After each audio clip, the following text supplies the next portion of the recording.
Il presidente del Consiglio provinciale di Agrigento, Raimondo Buscemi, ha convocato Sala Giglia il prossimo 31 agosto alle ore 18.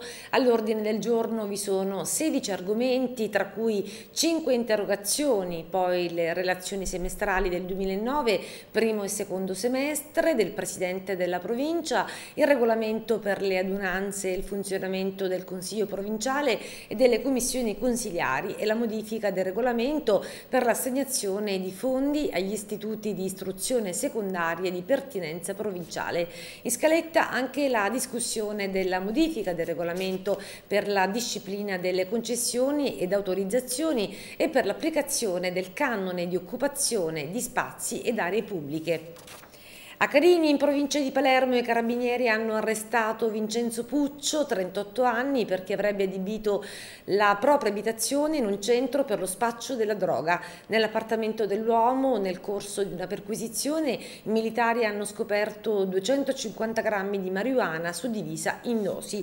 E a Cefalù i carabinieri hanno arrestato Adriano Muscolino, 25 anni, di Acquedolci, e Daniele Aliotto, 22 anni, di Capodorlando, sorpresi nei pressi di contrada Mazzaforno, intenti a lanciare dal finestrino della loro automobile un involucro con dentro circa 50 grammi di hashish che sono stati recuperati. Nel centro storico di Cefalù invece ancora i carabinieri hanno arrestato Gianluca Messina, 22 anni, sorpreso in possesso di 10 grammi circa di hashish.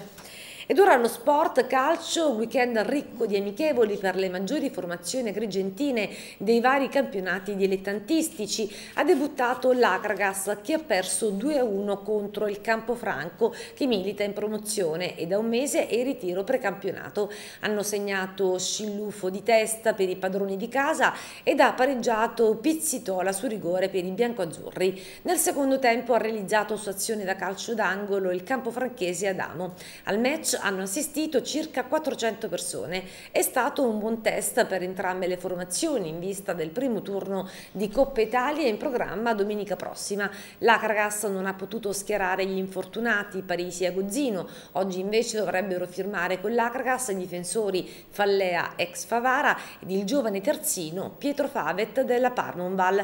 Le interviste del dopogara Campofranco-Akragas di Davide Sardo. Una vittoria di prestigio per il Campofranco che batte in amichevole l'Akragas. Sì, diciamo che non è di tutti i giorni un piccolo paese come Campofranco già confrontarsi anche se in amichevole con una squadra blasonata come l'Akragas non è da tutti i giorni. Poi averla battuto, chiaro che resta sempre un amichevole. Finisce domani essere contenti, poi da martedì penseremo a quello che mi interessa più delle altre cose, che è il primo incontro di Coppa contro l'Aragona qua tra le mura amiche, che è il primo nostro obiettivo che cercheremo di non fallire, di andare più avanti possibile, perché equivale pure a una promozione arrivare fino in fondo. Che giudizio dare a questa prima uscita dell'Akragas? Sicuramente una buona uscita, i ragazzi hanno interpretato bene, anche ottimamente la gara. Loro sono stati andati in vantaggio su un bel gol, noi già avevamo sbagliato un gol clamoroso, insomma, dopo 5 giorni di preparazione sicuramente devo dire che mi hanno anche sorpreso contro una squadra che è da più di un mese che si allena ed è anche una buona squadra, un'ottima squadra. Poi abbiamo fatto bene sotto tutti i punti di vista, diciamo che abbiamo ampi margini di miglioramento. Onestamente devo dire non me l'aspettavo che sotto il profilo proprio dell'impegno, dell'abnegazione, della voglia, mi hanno anche sorpreso, non sorpreso perché su questo non avevo dubbi, ma sicuramente sono andati al di là di quello che mi aspettavo. Buone sorti soprattutto dei giovani dell'Akragas. Ma sicuramente, noi abbiamo tantissimi giovani, stiamo lavorando con i giovani e quindi sai, abbiamo giocato contro una squadra molto esperta anche se di categoria inferiore, avevamo tante defezioni, quindi sai, ho voluto provare a dare fiducia ai ragazzi che devono giocare, se non ci sono i grandi devono giocare e si sono comportati egregiamente, quindi abbiamo ampi margini di miglioramento e questo è molto importante. Un buon test per il Campofranco che batte in amichevole l'Akragas. Sì, più che altro serviva, era un test, a parte il risultato, non serviva tanto il risultato, ma provare sia per l'Agras che per noi, cercare di acquisire 90 minuti in campo, che ancora, forse l'Agras ancora meno rispetto a noi perché hanno iniziato in ritardo.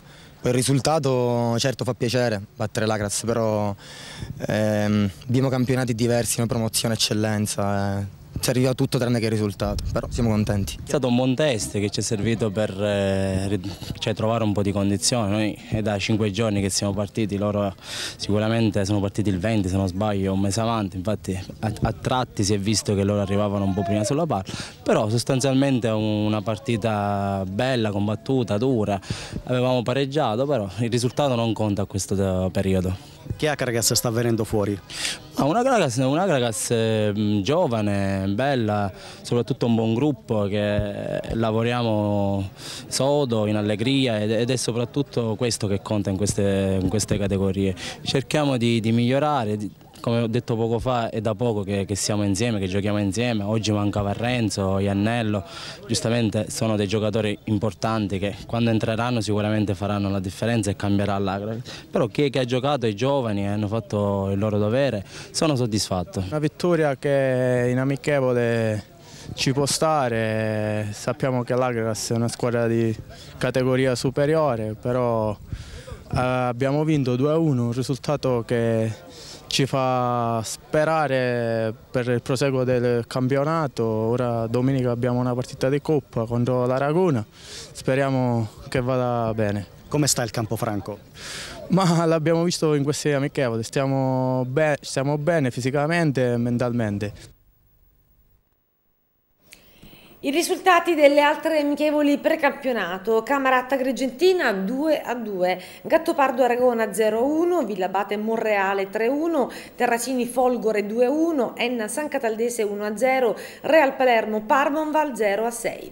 Altri colpi di mercato: la San Cataldese ha ingaggiato il centrocampista classe 92 Yuri Di Marco dalla Nissa, lo Strasatti ha acquistato gli attaccanti Amato e Cacciatore dalla Folgore.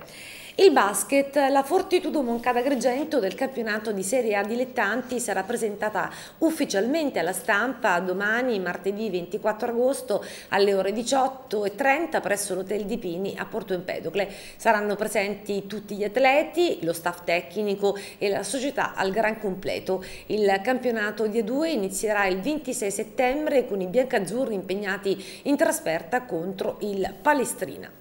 Questa sera, lunedì 23 agosto, a San Leone, frazione balneare di Agrigento, in piazzale Aster, alle ore 20:30, l'Associazione Nazionale Partigiani d'Italia, sezione di Agrigento, ha organizzato la manifestazione per la Costituzione, testimonianze in difesa dei diritti democratici. E per il momento ci fermiamo qui, aggiornamenti come sempre nelle prossime edizioni del videogiornale di Teleacras. Io vi ringrazio per la vostra cortese attenzione e vi auguro un buon proseguimento di giornata. Arrivederci.